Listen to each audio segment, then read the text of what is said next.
arrived.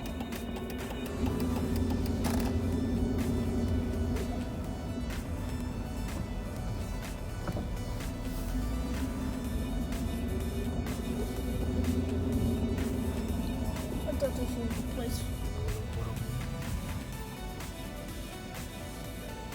I thought this was a place where you come here so you can have a chance. Welcome, welcome, welcome. Good morning. Good day, good rising. We are here at a historically black college and university, American Baptist College, where a lot of our civil rights and community leaders at the minimum were produced and helped developed. We're gonna walk over here real quick. Watch your step here. And when you see the signs, this video may be years old by the time you view it, but when you see the signs, this was a time where, I'm gonna use the term racial dialogue was created. And one way that was created was through the passing humbly of these individuals here. Not sure if you can see the signs, but these signs are here. We'll want to walk this way after grab.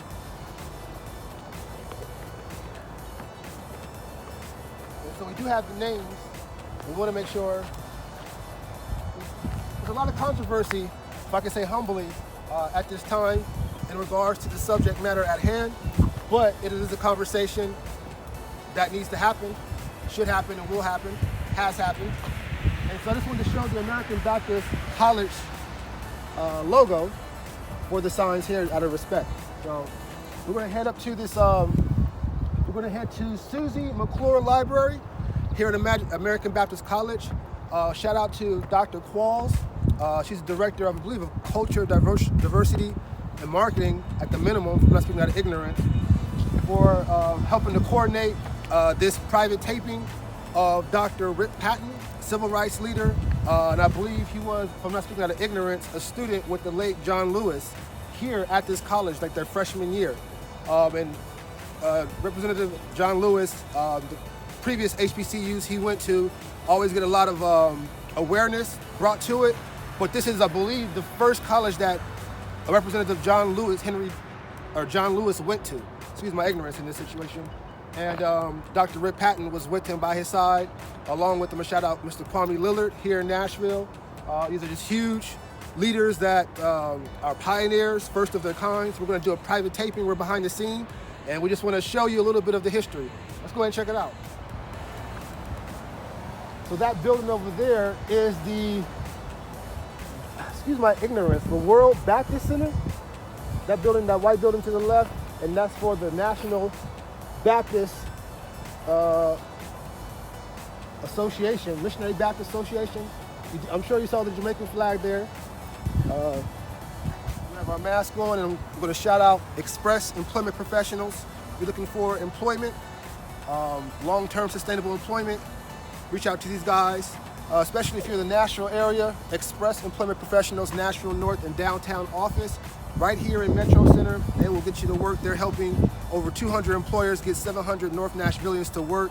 Click on the link to get to work, expresspros.com/NNashvilleTN, and expresspros.com to find an Express office near you. So make sure you mask up. Controversial topic there, but you do want to be respectful and humble. So shout out to Express Employment Professionals for providing the mask. Let's go in here and check it out.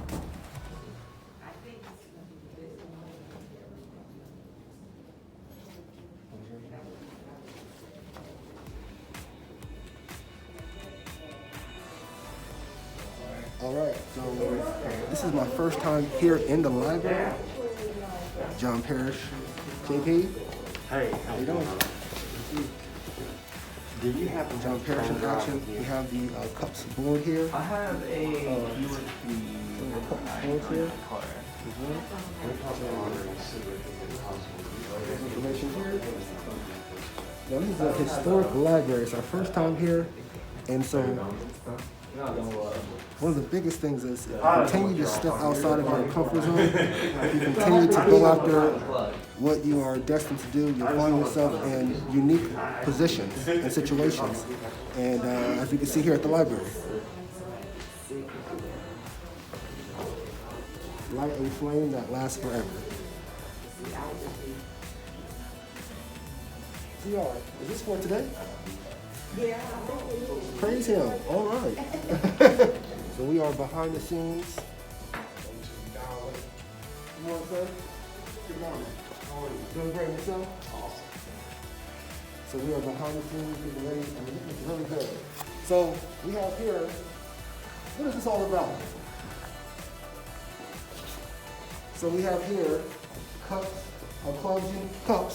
Clubs United for a Progressive Strategy, and ironically, we're going to put them on the spot. We have the chairperson of Cups here getting ready for the private taping, Mr. John Parrish, great friend of mine.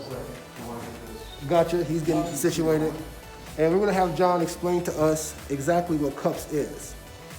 But here at the historic American Baptist College, the setup looks really great. And as you can see, we're going to speak on and talk about, civil rights. And we're at this time, this is over the year 2000, 2020, when this video is being filmed. And this experience happened, back in the 60s. So, especially for the young folks out there, it's very important.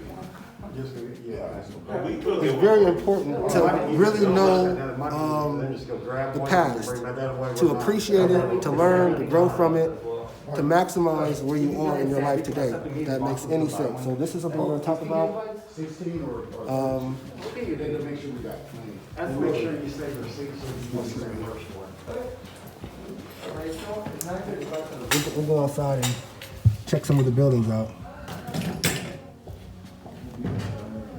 All right, ladies and gentlemen, come over here next to this side here. We have the great JP John Parrish, growing friend of 5 years now? 6. 6 years. We connected, we served as executive committee members for a county party, Davidson County Democratic Party. John pretty much introduced me to the details, if you will, of civics, appreciating and knowing the history of politics and how it works. Because if you don't know and you have good intentions, you are, what I learned, a fawn in the woods. And a fawn in the woods. And so John is the chairperson. John and a few other members within the political community said, hey, we need to increase the awareness for youth about civic education and engagement. And I was still learning myself at over 30 years old. So I didn't know how I could help, where I could help. But these individuals have done the work for years and wanted to put something together, and I felt it was my duty to not only participate, but it's been a great opportunity to learn, and we've been doing Cups now for... Since 2017. 2017. It was October the 1st, 2017, when we formally made Clubs United for Progressive Strategy a nonprofit. Absolutely, and here we are today, years later at American Baptist College with Dr. Rip Patton, American Baptist College, Dr. Qualls. It's just seeing the movement and the growth. John, if you don't mind me asking, what is Cups about? What was the motivation? What would you like to see as a vision at the end of the day? Originally, Cups was born to help educate young people, young adults, youth, and middle school age children about what civics is, what it's really about, why it's important to know your civics, why it's important to go vote, to be registered to vote, to be active in your community. So with that idea in mind, we born Cups, and our first initialized dealings was just kind of that, just trying to get the education, the word out. And we also partnered up with many organizations. Today, we've grown to 44 registered partners across the county and the state. We have developed a program which we call Civic Seminar and Mock Resolutions. At one point, it deals with your local government. Then it will deal with, the next big session will deal with your state government. The final session will deal with your federal government. So we have guest speakers and stuff, and we're doing tapings to present in these situations to make everything work right. We have many council members that we've interviewed and are dealing with. We're going into a new thing of the resolution of how to get into and actually make students participate and be acting as a council member, making up their own resolution and going through that, and then they will vote on it and that type of thing for the future. Now, there is the possibility that this program, once they get their resolution figured out, we can present it before the council and they can actually make it a full resolution for the city that is born out of the youth. Now, this plan was for 2020, but as COVID has wreaked havoc, I guess the best way to put it, across the nation, we had to redevelop things.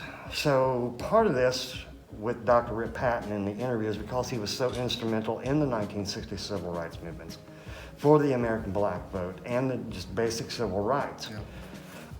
We need to hold these in prosperity for future generations to see what it's all about, because a lot of these civil rights leaders are on the upper age of things. They're not going to be here forever. And I hope they have a very long life. I want them to have a very long life.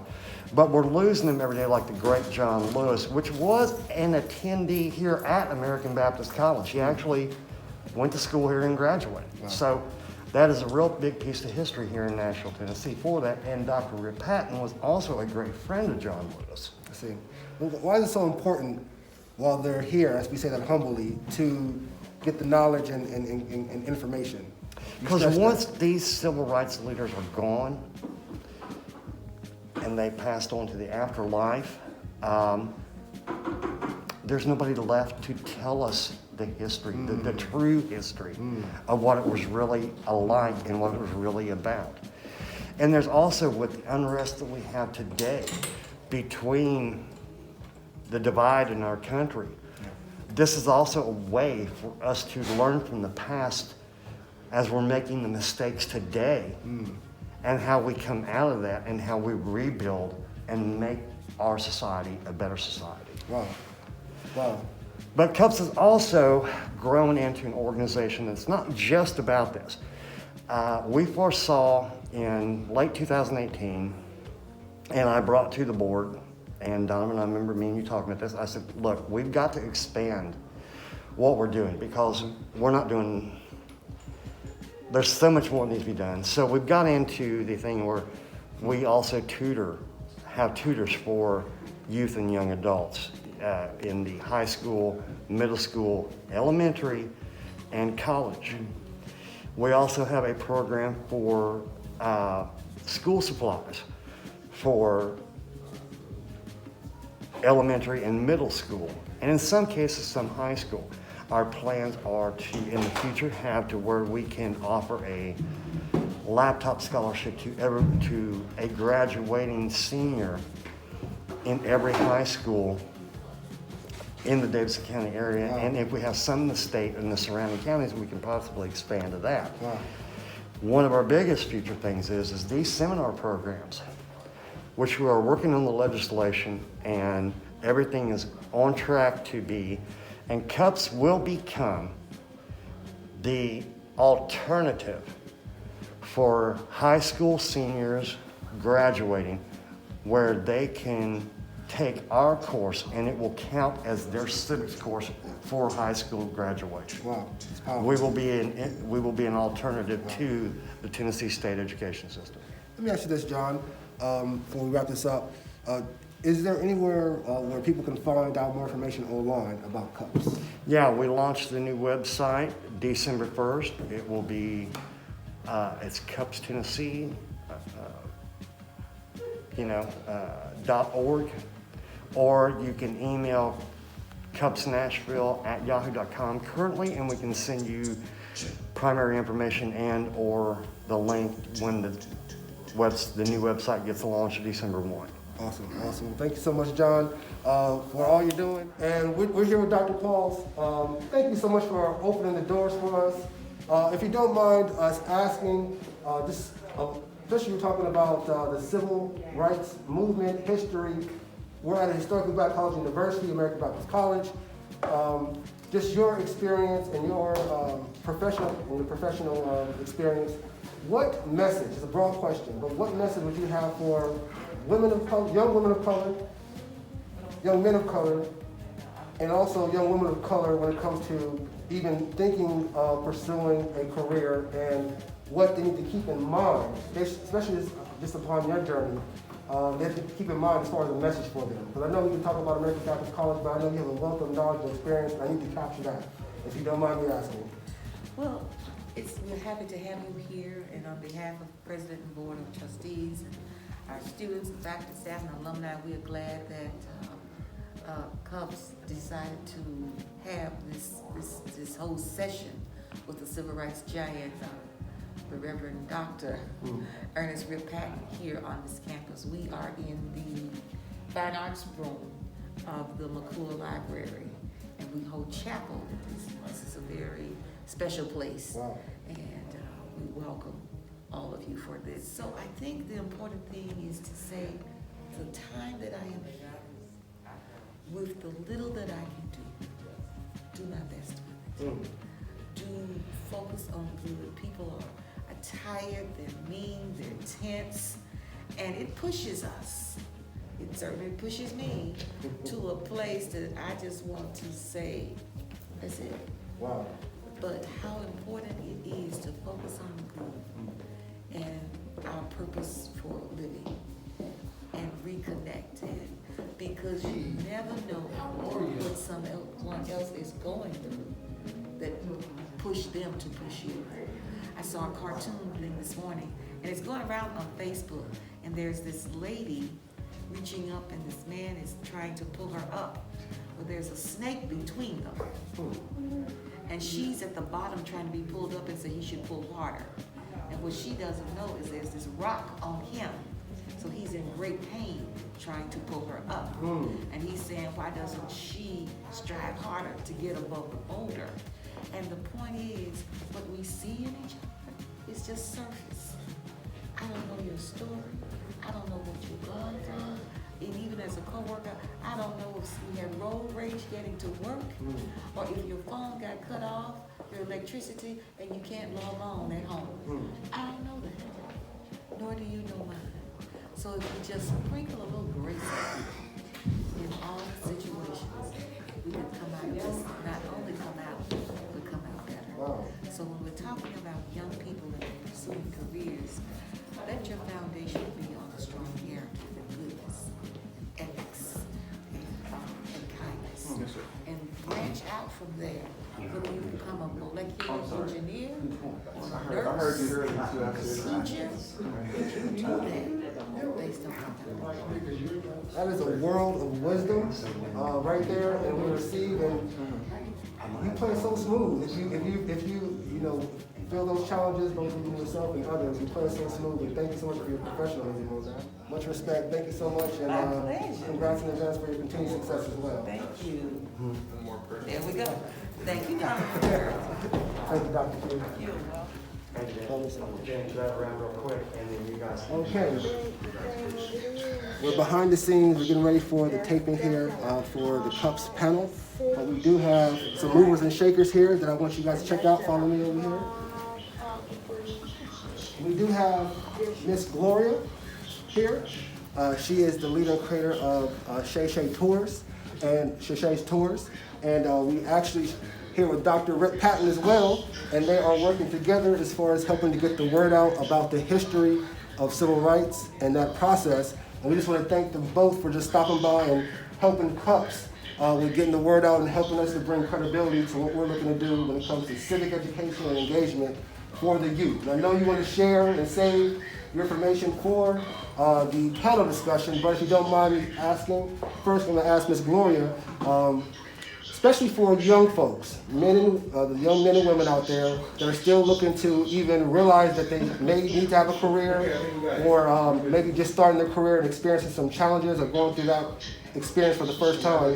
What do you have for those young folks out there when it comes to just pursuing life and the challenges they may face? That could be a leading question. And a broad question.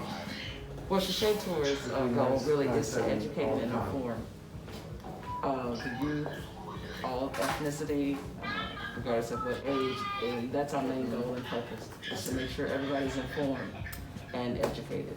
Now, working with Dr. Patton, it sounds like that's one way at the minimum to make sure that the youth are informed. If you don't mind me asking, how did you guys connect and decide to work together? Well, let's see. It was through Ms. Rankin is how I met Dr. Patton. And from that point on, I shared with him our goal for Shashay Tours to educate and inform. It has been a pleasure and an honor to be able to work. Shashay's goal is to make sure that he sees that his legacy, that his work wasn't in vain, that his struggle was not in vain, that he is needed, he is loved, he is wanted, and we need him as long as we're here. And Dr. Patton, legacy, and getting the word out, putting your work in. As a young man, I can say you've done that. You did what you had to do. Why should you even care at this point to get the word out and like Ms. Gloria said, and to just even still do what you do, help educate us young folks on that, if you don't mind. Well, I'm still learning. And I believe that there's more to February than Dr. Martin Luther King and Rosa Parks. We have to think about those who undergirded those two names, and we forget about those who were really on the battlefield before they were. Just to give you an example, with the Montgomery bus boycott, one of the first persons, and I can't pull her name up, but one of the first persons to be arrested for refusing to move to sit in the back was a 15-year-old. Wow. In March of that year, Rosa Parks wasn't arrested until December. Wow. And in between March and December, there were quite a few females arrested. But you see, Rosa Parks gets the credit. Dr. King gets, to me, Dr. King gets a lot of credit because he could make some wonderful speeches. You would sit and listen to him. I follow you. But what about Reverend Abernathy? What about the Reverend Fred Shuttlesworth? The other one from, he just died not too long ago. But those people undergirded Dr. King. I think the first time, other than in the church where he made a big speech, was about the bus boycott. And they said, Martin, these people are waiting for you. It wasn't that Martin just said, okay, I need to go to this church and debate. Martin, these people are waiting for you. Let's get on over there and talk to them on that Sunday night. 15,000 people on the west side of Montgomery waiting to hear from you. I want the people to know about somebody else other than Martin Luther King and Rosa Parks. They give us February, the shortest month.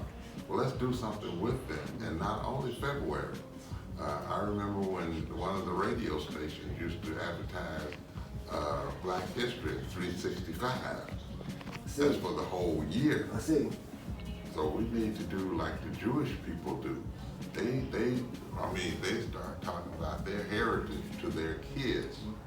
That's why so many Jewish kids know their heritage, and we don't know our heritage. So that's what I want to do. For example, another example would be, I doubt if anybody ever heard of the name the Reverend Thomas Johns. Can't say that I have. Who was the pastor of Dexter from 1947 to 1952, I believe. But he was trying to get the members of Dexter, for example, to the question he asked his congregation: why is it that you don't own a clothing store? Why is it that you don't own a grocery store? Why is it that business so that the black folks can buy from you, and you go downtown and buy from the white folks. Powerful. And usually I'm a man, let's see if I can pull it out here. I take many notes.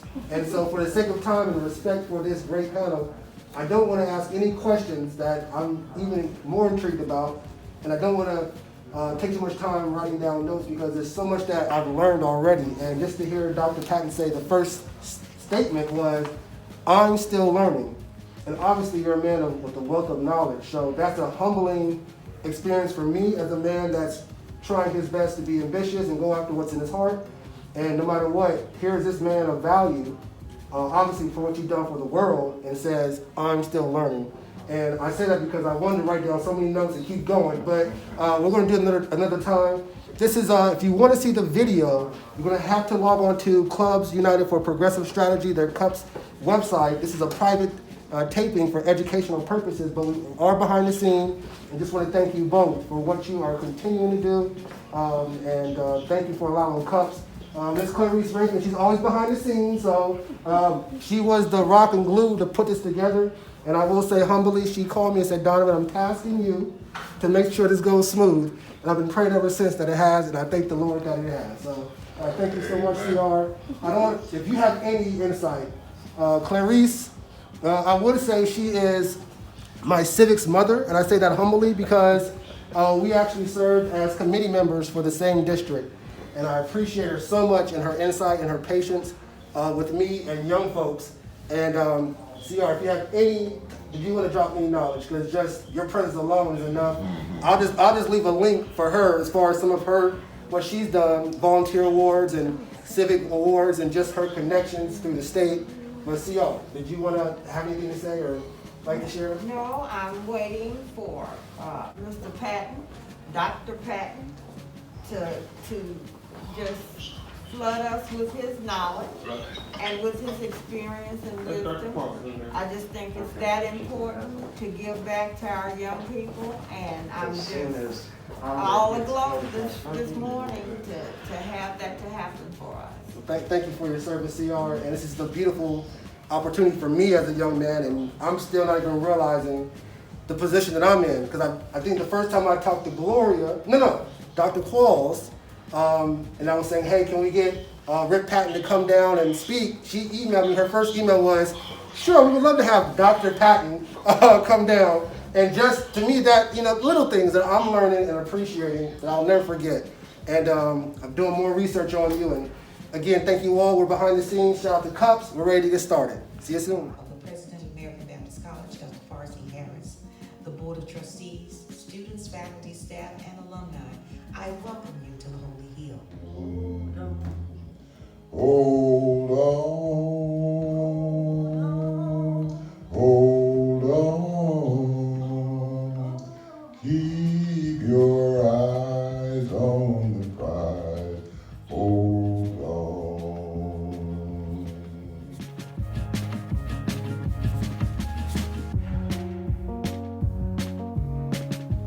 Mr. Smiley, the camera's on you. Let's go over here. So. Definitely. Camera's on you. I just want to shout you out. You've been behind the scenes making this private taping happen. Excellent job. I've been blown away by your professionalism. And one of my questions was, what was your motivation for your discipline? And what is your motivation for your discipline? If you don't mind me asking. Personally, my motivation for my discipline is the lack of male role models and positive male role models in my life. Growing up in Detroit, Michigan, there was a lot of gang violence and a lot of poverty and a lot of just things that would throw a child out of an element. There's a saying that in Detroit, Michigan, you either grow up early or you die young.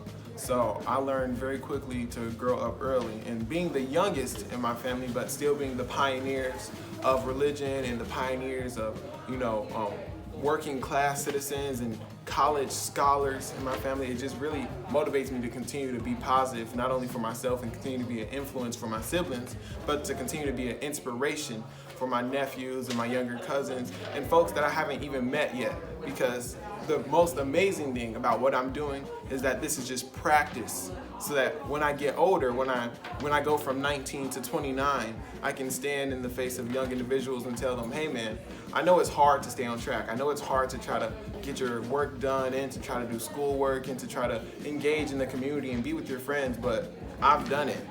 And because I've done it, and I'm standing here today with these different models of inspiration and these different figures, these social justice giants standing behind me, I know that I can be a giant in your life, and I can help you to do whatever it is you want to do in your life. We stand in agreement with you. One thing I will say is all great leaders are great followers as well. Amen. And you did an excellent job today, really leading by following and working with Dr. Qualls and making sure that you were assisting everyone, but that's great leadership. So I just want to wanted to recognize you. Congrats in advance for your continued success, and we all stand in agreement with you on where you are and where you're going to be. Thank you, sir. Be sitting up front. No,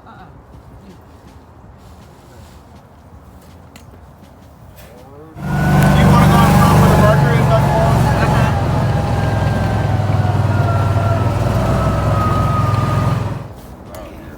All right, Don, we are standing in front of Griggs Hall. It is the oldest building on this 95-year-old campus. And this was the first building, and I say oldest, and the first building on this campus. But this is also the place where the students practiced their training that they got at First Baptist Capitol Hill from Kelly Miller Smith. They would go down in the basement after they came back from that training, and as students do, train themselves. And so I'm sure Dr. Patton, who does tours, can also talk more about this. But this building is on the Tennessee Historic Commission registrar. Dr. Patton? All right, so we're wrapping up. Wow, wow, wow is all I can say. We're wrapping up, and you gotta learn, you gotta stay connected, you gotta continue to build those relationships.